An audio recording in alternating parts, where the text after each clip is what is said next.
You, right now, listening to this video, might be winning a large chunk of silver for free. Two of you, actually, so your chances just doubled.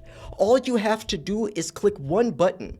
Subscribe. Once we hit 100,000 subscribers, I'm going to jump out of an airplane and announce the two winners mid-flight with a GoPro attached to my helmet so you could watch it all unfold. I'm going skydiving in celebration of 100,000 subscribers so you can celebrate winning while I'm literally falling out of the sky, hopefully not to my death. Make sure you don't miss it because this will be a beautifully horrific sight to see.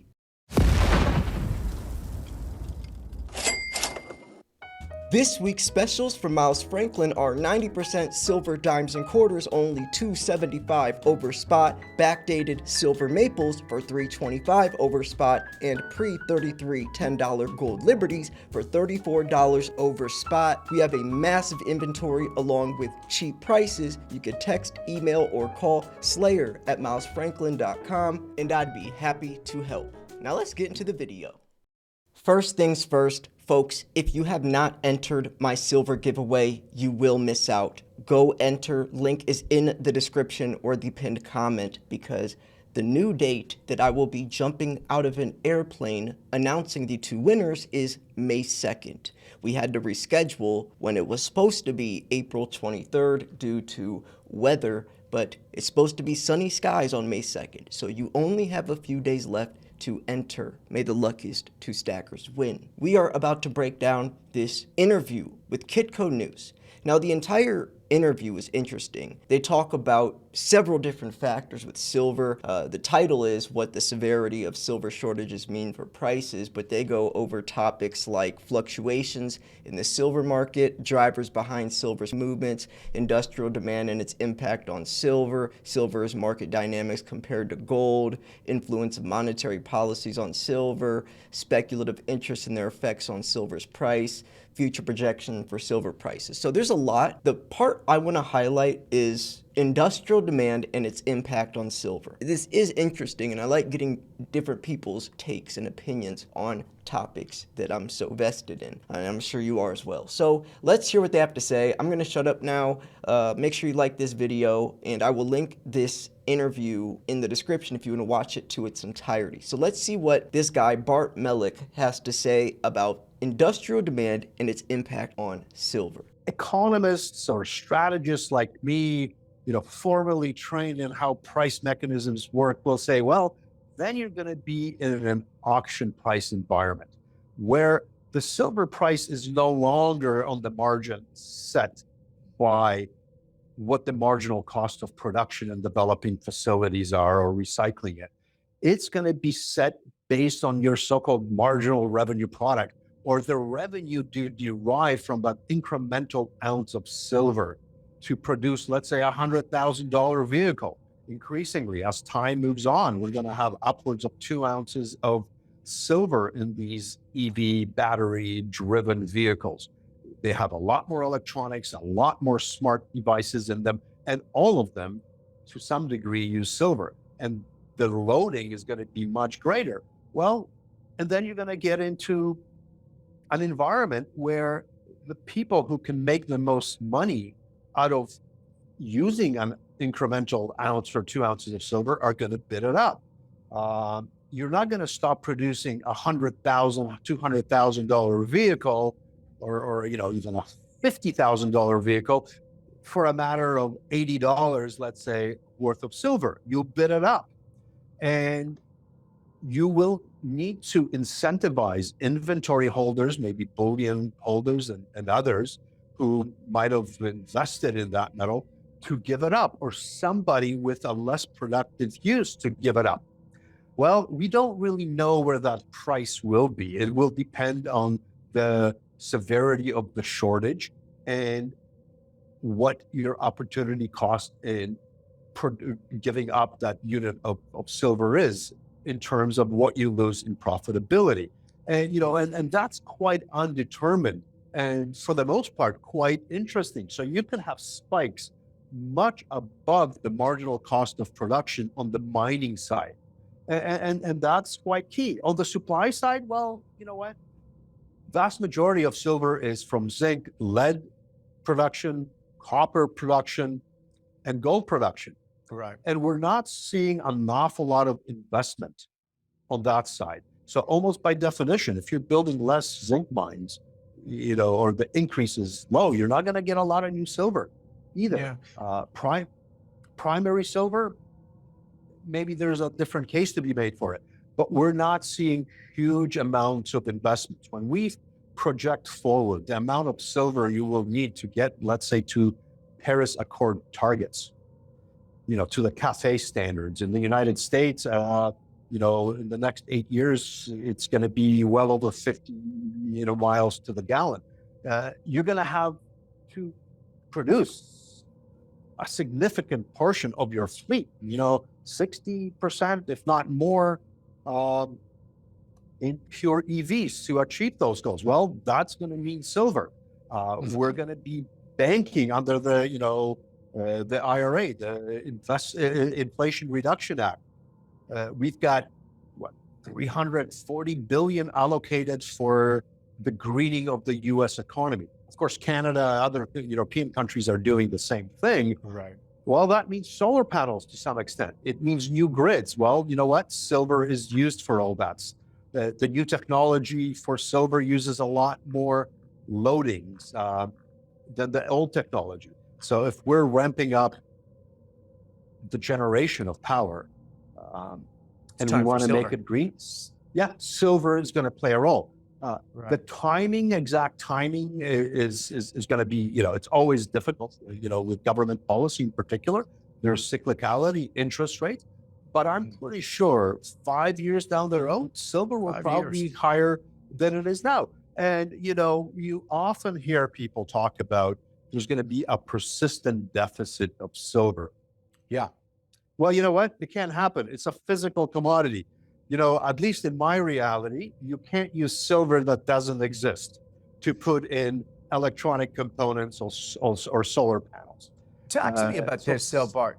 We had a guest on fairly recently, and they were talking about the idea that the supply and demand curve is so diminished that if you were to go and physically get, for some exchanges anyway, to go and physically get your silver out, there's a possibility that they can't even give it to you and they'll have to pay cash. Are we here with the supply and the demand? I'm not so sure, and that's an area that I don't really want to make a comment on because I haven't done a comprehensive study on that. But look, you can settle in physical, you can settle in cash. And there's a lot more going on in this market than exchanges. There is a, entire massive OTC market that I think, people don't talk much about or as much as they could be. There's a whole London bullion market and so on. And there are large holdings. There are holdings above ground in the form of silverware and others. And that is all potential supply. The question is, how elastic is that supply? In essence, what's the price point? Right. At what level do I take, my deceased grandma's silver and melt it? Yeah. And it could take a while. And, and there is the thrifting. So at some point, I will use less silver and look at technological solutions to thrift it out of my production system.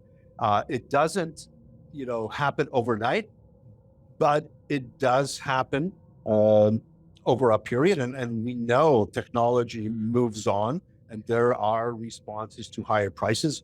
We've recently seen that with platinum and palladium, where we've had these catalysts being redesigned to have a larger representation or loading of platinum versus palladium because of the price differentials that were present. So we can redesign, we can thrift, we can incentivize people to give above ground inventory. And, over the long run, we can invest in primary capacity. Okay, so there is a lot that we have to unpack here. And just this little clip, by the way, I wrote down 8 different talking points that I want to branch off of, some agreeing with and some disagreeing with what he said. Next time, I will just pause the video as it's playing and branch off of each point instead of letting it ride all the way through and then going over all of them. I think it would be better because the conversations are still fresh from what he just said, and you'll hear me go off of it instead of having to remember what he said as the viewer. I think it might work better that way, but right now, we just got to unpack this. Okay, so he starts off to say that he is the expert at this and how price mechanisms work. I mean, he is the managing director and global head of commodity at TD Securities, so he's correct. But that doesn't mean that everything he says is true. I mean, a lot of this is opinionated. I like to go off numbers, which we'll go into in a second. But overall, he made a lot of points. We could first talk about a point I agree with. The producers are going to turn into the consumers, and the consumers are going to turn into the producers. The people like you and I that want the silver will be able to sell it to the people that need the silver. See, they need it. If you want the newest, latest Tesla, you better hope that they get it, and they will. Like he said, it's going to come down to whoever has it could set the price. What is the price going to be? And he even said, who knows? Then he goes into, well, it also depends on the deficit. I also agree with, or the severity of the deficit, which I will also go into in a second. Okay, so I hope you guys stuck through this far into the video because, there's some good stuff to talk about here. I'm glad that I showed this. He also does go into something important. He steps back to the five years out mark. And that is the thing that I think a lot of people have trouble looking at. They're so caught up with the day-to-day prices or just looking at very small tidbits of information or even just events and not really thinking about what could silver's price be in 5 years from now, 10 years from now. Think about how much will happen, not could happen, will happen in the next 5 years. And then think about what silver's price could be. Every single day, something new happens. Silver just shot up to $29.90 within a week. So think about in 5 years what it could be. The sky's the limit. I mean, just truly try to step back and look at it. Because if you're not selling in a year from now, then why would, then the price in a year from now, even if it's still low, it doesn't matter. It means nothing. And why would you want to sell in a year from now? And then sell the fake money or sell, transfer fake money to real money and sell the real money back into fake money next year, make a little profit, but then you're still sitting on a worthless dollar that's declining that probably won't exist for in the next decade, maybe a lot sooner given the variables and the many circumstances happening between the BRICS nations and the de-dollarization of the USD. That's a whole separate video, but you get what I'm saying. We don't even know if our own fiat system will last that long. Gold and silver has and will always be money.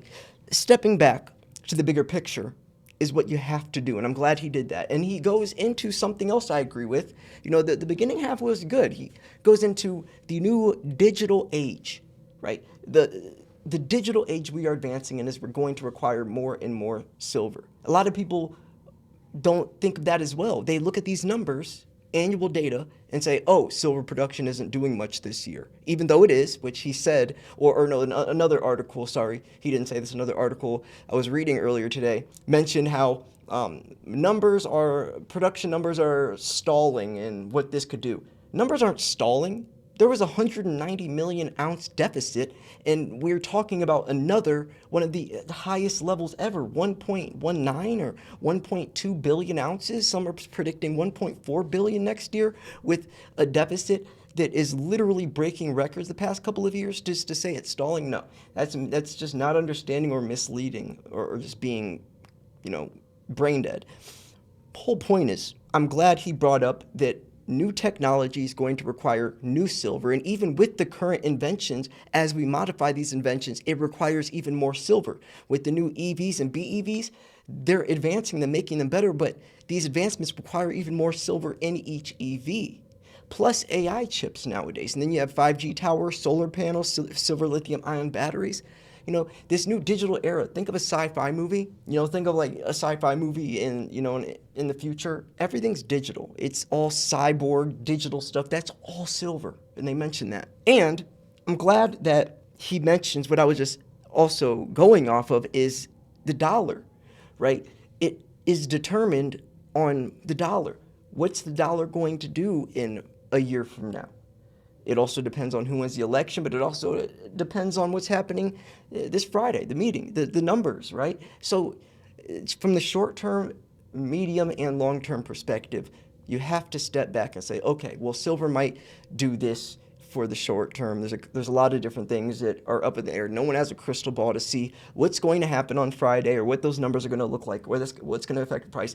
Nobody knows how Middle East tensions are going to play out. Nobody knows who's going to win the election, or maybe some do. But these are all things that are so minuscule in terms of silver's price. Not, this election's very important. In terms of silver's price, it's very minuscule, because when you step back and look at the much bigger picture, no matter who wins the election, in 5 years from now or in 10 years from now, silver will still be sitting at a certain spot, regardless of those things.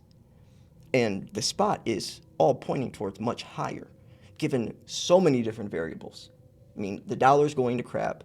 We can't stop that. $35 trillion in debt now. Dollar's lost 98% of its purchasing power. De-dollarization, people are opting out of the dollar as their currency, trading oil and other things now. And all these cashless nations just going to either crypto or the new BRICS currency that's a digital currency backed by physical commodities. And all of that is very bullish for silver, along with the supply deficits. Okay, so let's go into more talking points, though. So since I mentioned deficits, the guy asks him, he puts him on the spot and says, well, what about, we had a guy on last week that said, that folks will probably not even be able to go get their silver and turn it into physical.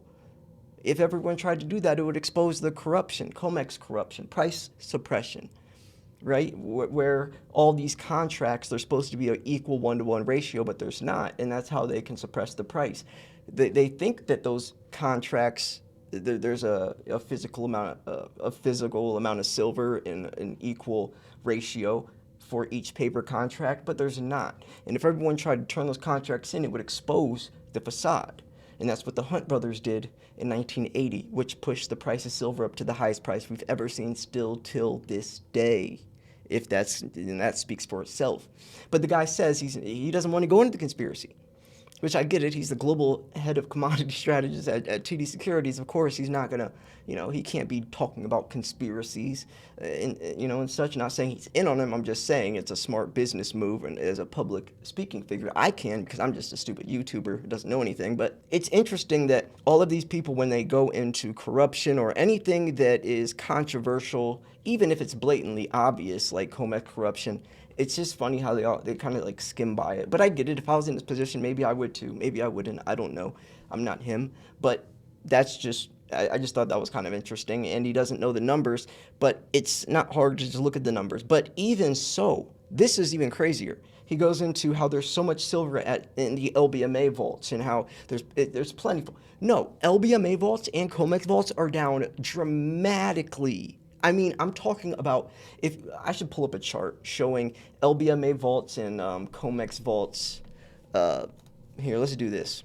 Let's do LBMA COMEX silver reserves. Okay. So look at this. Okay, first thing that pops up. Okay, here we go. Look at this. Look at this. This is the first thing that pops up.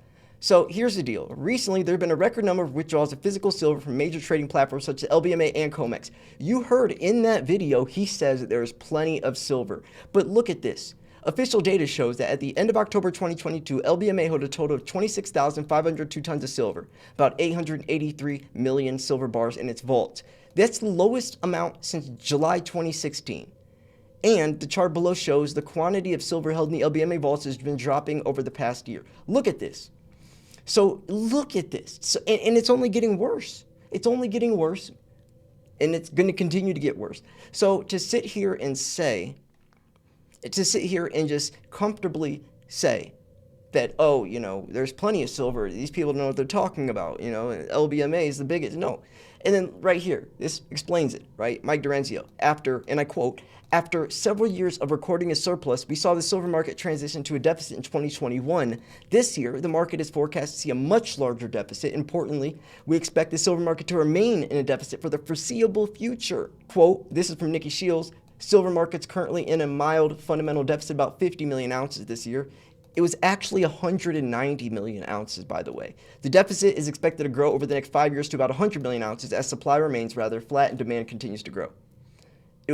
They predicted 140 million ounces, but it was actually 190 million ounces. Maybe they were so off because of India buying 265% more or importing 265% more silver this year than last year, or China now focusing. Regardless, that's the whole point, is for him to sit here and say that there's plenty of silver around and that the COMEX or LBMA vaults are sitting steady is fine. It's not the case. Now, the funniest part, though, is how he goes into thrifting and recycling. We know that hundreds of millions of ounces in the red, folks. Do you think that thrifting, people pawning their grandma's silver chain, is going to do anything? No. Not even recycling will put a dent in the silver shortage. We are talking about hundreds of millions of ounces. You want to put things into perspective? Listen to this. The biggest silver mine in America, which is Hecla Mining, Phillips Baker, the CEO of Hecla Mining, guess how much silver they mined last year, they produced? Guess.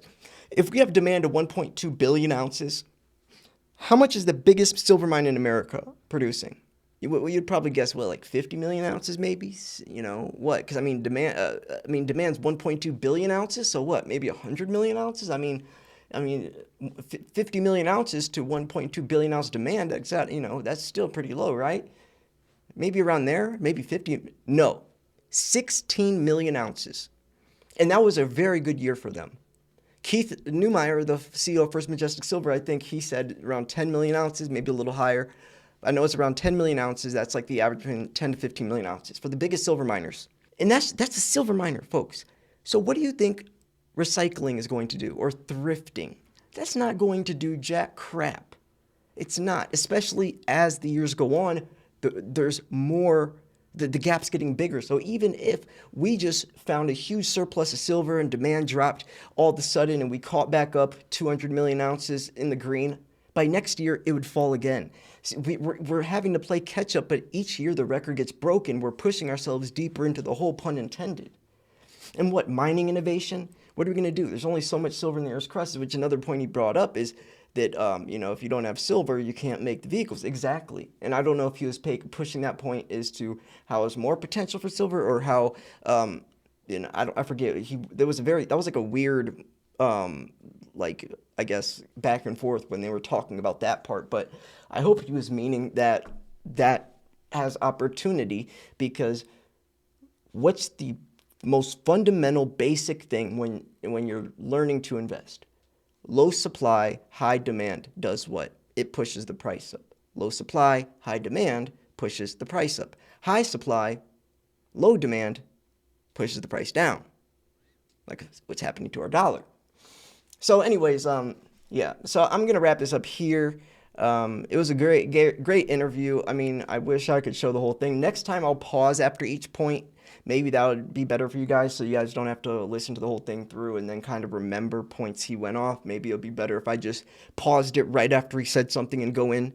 We're still learning around here. But yeah, also let me know, would you guys prefer me to also use a face cam when I do these? I know most YouTubers, they'll have like a face cam when they're reacting to videos, but I don't see the point. Why would you guys just want to watch my face as I, spew this information or my thoughts? But who knows? People are weird now. Social media is weird nowadays. Even myself probably recommends a face cam for a video like this. But I don't know. Just let me know. Also, make sure you guys subscribe and go enter my giveaway if you guys want to purchase Silver Slayer at melspranklin.com. I'll be posting another video today as well. I've been slacking on upload. Not slacking. I've been extremely busy. Actually, I have like a colonoscopy tomorrow. I have a lot of stuff, dentist, and yeah, a lot of stuff's happening. But I'm gonna keep making videos because that is what I do. It's what I love to do, and that's why you should stay tuned. Thanks for tuning in. This was Silver Slayer. I will see you guys later today. Peace.